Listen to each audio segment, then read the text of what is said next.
दोस्तों नमस्कार। आज 1 अक्टूबर है और 1 अक्टूबर स्वैच्छिक रक्तदान दिवस के रूप में मनाया जाता है।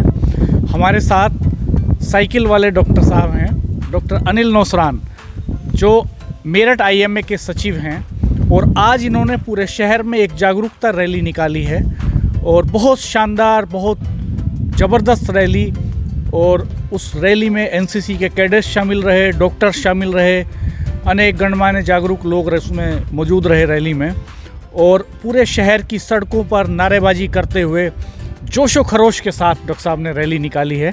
तो डॉक्टर साहब, कैसी रही आज की आपकी ये रैली? आज का जो दिवस है 1 अक्टूबर, जो इसमें कि राष्ट्रीय स्वैच्छिक रक्तदान दिवस के उपलक्ष्य में जो हमने जो जागरूकता रैली का आयोजन किया है, ये बहुत अच्छा सफल हमारा आज का प्रयोग रहा है। और मुझे ऐसा लगता है कि आज जितना हमने सोचा था कि हम लोगों को जागरूक करेंगे, मेरी उम्मीदों से ज़्यादा मैं इस मिशन में सफल रहा। रक्तदान की अहमियत क्या है? रक्तदान पहले तो मैं ये बताता हूँ कि रक्त कितना इम्पोर्टेंट है हमारे शरीर में। मैं एक एग्जांपल ऐसा बताता हूँ कि जैसे कि आपने एक बहुत सुंदर गाड़ी है, आपके पास बहुत महंगी गाड़ी है, और अगर उसमें पेट्रोल ना हो तो वो जीरो है। ऐसे ही सेम शरीर, इसमें जो पूरे ना हो तो जीवन नहीं, बगैर रक्त के तो जीवन है ही नहीं। और अभी मैं इसका एक दूसरा इसमें जोड़ रहा हूँ। इस टाइम जो प्रॉब्लम, जैसे कोविड के पेशेंट को जो दिक्कत हो रही है, जो परेशानी हो रही है, क्योंकि जो खून है, खून के अंदर जो रक्त कोशिकाएं हैं हमारी, लाल वाली हैं, एक सफ़ेद वाली होती हैं, दो तरह की और प्लेटलेट्स होते हैं। जो लाल रक्त कणिकाएं हैं, रेड ब्लड सेल्स हैं, वो ऑक्सीजन कैरी करती हैं। और हमारे जो सेल है, जो एक स्मॉलेस्ट पार्ट है बॉडी का, वहाँ तक ऑक्सीजन सप्लाई करती हैं, क्योंकि आरबीसी ही कैरी करती है ऑक्सीजन, और वहाँ से कार्बन डाइऑक्साइड बाहर। ऑक्सीजन पूरे शरीर की जो सेल्स हैं, जो अंग हैं शरीर के, उन तक ऑक्सीजन ले जाना और वहाँ से कार्बन डाइऑक्साइड लेकर के बाहर आना और लंग्स के जरिए बाहर करना। तो जब ये ऑक्सीजन ही नहीं कैरी करेगी बॉडी के अंदर, तो आप समझ सकते हैं कि ये कितना इम्पोर्टेंट। अच्छा, पहली बार इंसान के ये कब समझ में आया कि एक का ब्लड दूसरे को देकर के जान बचाई जा सकती है? ये मेरे एक हिस्ट्री में मैंने कहीं पढ़ा है कि ये 1818 में ब्रिटेन में एक गायनेकोलॉजिस्ट थी, और उनके पेशेंट को जब डिलीवरी हो जाती है, डिलीवरी के बाद हेमरेज हो जाती है, ब्लड लॉस होता है, उसे पोस्टमार्टम हेमरेज कहते हैं। और उसमें हर साल हज़ारों की संख्या में हमारी माताएं बहनें उसमें अपनी जान गंवा देती हैं। तो उन्होंने ही उस टाइम पहली बार, जो हिस्ट्री है उसमें है, वो जेम्स डम्बेल, वो गायनेकोलॉजिस्ट थी, उन्होंने 1818 में अपने पेशेंट को ब्लड ट्रांसफ्यूज़ किया था।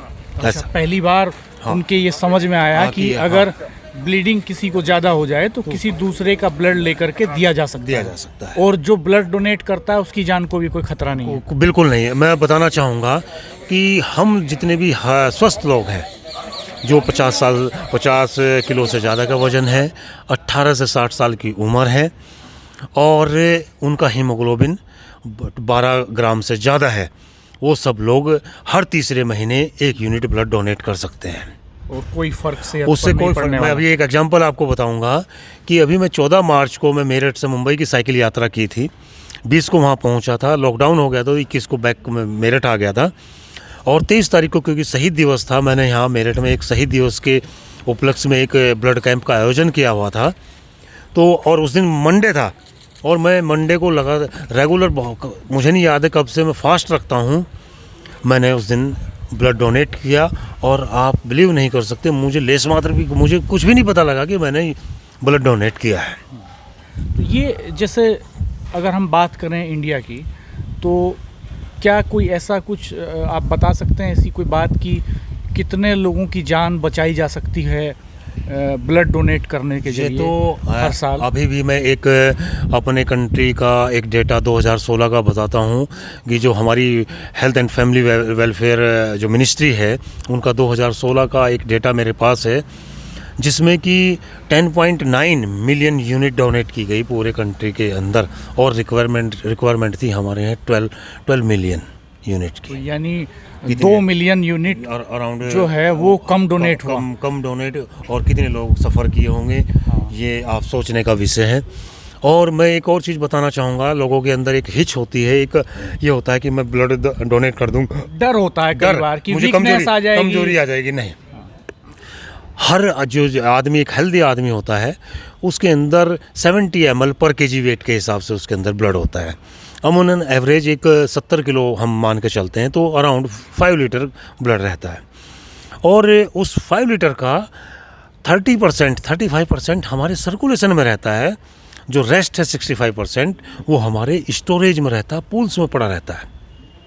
आपने 1 यूनिट ब्लड डोनेट किया, थोड़ी देर में बॉडी की, जैसे आप लेटेंगे 5-10 मिनट, वो स्टोरेज में जहाँ आपका पड़ा है वो आपके सर्कुलेशन में वहाँ से ब्लड आ जाएगा। और जब वहाँ आ जाएगा सर्कुलेशन में, तो वहाँ पुराने की ब्लड की कमी हो गई है, अब आपके बोन मैरो है जहाँ खून बनता है, वो एक नया खून बनाएगा आपके लिए, हेल्दी खून होगा। तो आप यूनिट में कितना ml ब्लड होता है? हम इसमें हमारे 2 तरह के बैग होते हैं, एक 350 ml, एक 450 ml।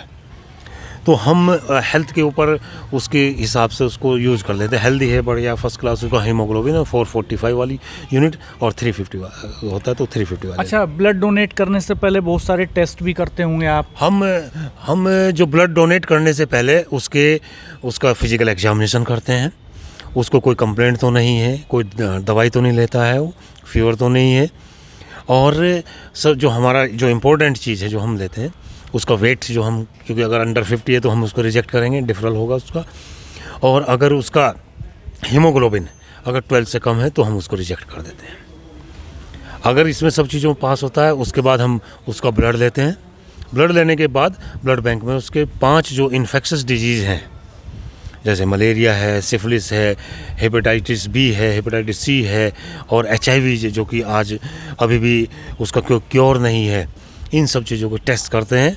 टेस्ट करने के बाद जब वो निकल के आते हैं कि ये चीज़ बिल्कुल प्योर, इसमें ब्लड में कोई इन्फेक्शन नहीं है, तब हम उसको, वो हमारा 35 डेज़ के लिए, और उसमें अभी 42 डेज़ के लिए हम उसको अपने स्टोरेज में स्टोर कर लेते हैं। देश भर में साइकिल वाले डॉक्टर के नाम से मशहूर हो चुके मेरठ शहर के बड़े पैथोलॉजिस्ट डॉक्टर अनिल नौसरान से हमने आपको जानकारी दिलाई है कि किस तरह से ब्लड डोनेट करना ज़रूरी है लोगों की ज़िंदगी बचाने के लिए। हमारे देश में तमाम तरह के रोड एक्सीडेंट्स होते हैं, तमाम तरह के हजार्डियस कंडीशंस में लोग काम करते हैं, जिनको हेल्थ से रिलेटेड इश्यूज़ होते हैं, तो उनको ब्लड डोनेट करने की ज़रूरत होती है। कुछ बीमारियां ऐसी हैं जिनमें एक निश्चित अंतराल पर ब्लड डोनेट करना, कैंसर जैसी बीमारी में, थैलीसीमिया में ज़रूरी होता है, जिसके लिए मैं प्रसार कर रहा हूँ। मेडिकल कुंडली के लिए मैं लोगों को अवेयर कर रहा हूँ कि ऐसे बच्चे ही ना पैदा हों जिन्हें हमें इस तरह रेगुलर जो उस पर यूनिट की ज़रूरत पड़ती है। जी,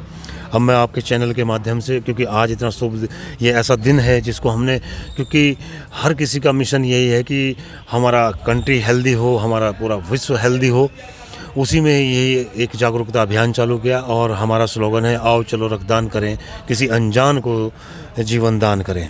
रक्तदान महादान, इससे बड़ा कोई नहीं है, बढ़कर कोई दान। रक्तदान महादान, इससे बड़ा कोई दान दुनिया में नहीं है, डॉक्टर नौसरान ये कहते हैं। और वो कहते हैं कि फ़िट रहने के लिए साइकिल चलाते रहिए। आप फिट रहने के लिए साइकिल चलाते रहेंगे तो पूरी तरह से आप तंदुरुस्त रहेंगे, और आपका ब्लड सर्कुलेशन ठीक होगा, आपका दिल अच्छे से काम करेगा, आपके शरीर के सारे अंग अच्छे से काम करेंगे, और आपके शरीर में नया रक्त बनने की प्रक्रिया और अच्छी रहेगी, बेहतर रहेगी। और एक निश्चित अंतराल पर हर 3 महीने बाद आप ब्लड डोनेट कर सकते हैं। हर 3 महीने बाद एक स्वस्थ व्यक्ति, डॉक्टर नौसरान कहते हैं कि हर 3 महीने बाद आप ब्लड डोनेट कर सकते हैं, यानी साल में 4 बार कर सकते हैं। तो 4 बार ब्लड डोनेशन का मतलब है कि आप 4 लोगों की ज़िंदगी बचा सकते हैं हर साल। बिल्कुल। तो अगर आप औसतन हम एक यूनिट से 3 यूनिट तैयार करते हैं, और एक रक्तदाता से हम 3 मरीजों की जान बचाते हैं, यानी 1 यूनिट से 3 लोगों की जान बचाई जा सकती है। साल भर में 12 लोगों, यानी साल भर में आप 12 लोगों की जान बचा सकते हैं। तो इससे बड़ा कोई पुण्य, इससे बड़ा कोई दान, इससे बड़ा कोई परोपकार हो नहीं सकता है। अगर आपको जीवन में पुण्य कमाना है, अगर जीवन में सुख कमाना है आपको, तो फिट रहिए, साइकिल चलाइए, ब्लड डोनेट कीजिए, साल में 4 बार, हर 3 महीने में 1 बार। हाँ। तो हमारा चैनल देखते रहिए, सब्सक्राइब कीजिए, बेल आइकन प्रेस कर दीजिए ताकि आपको नई वीडियो अपलोड होने पर नोटिफिकेशंस मिलते रहें। नमस्कार, धन्यवाद, अपना ख्याल रखिए।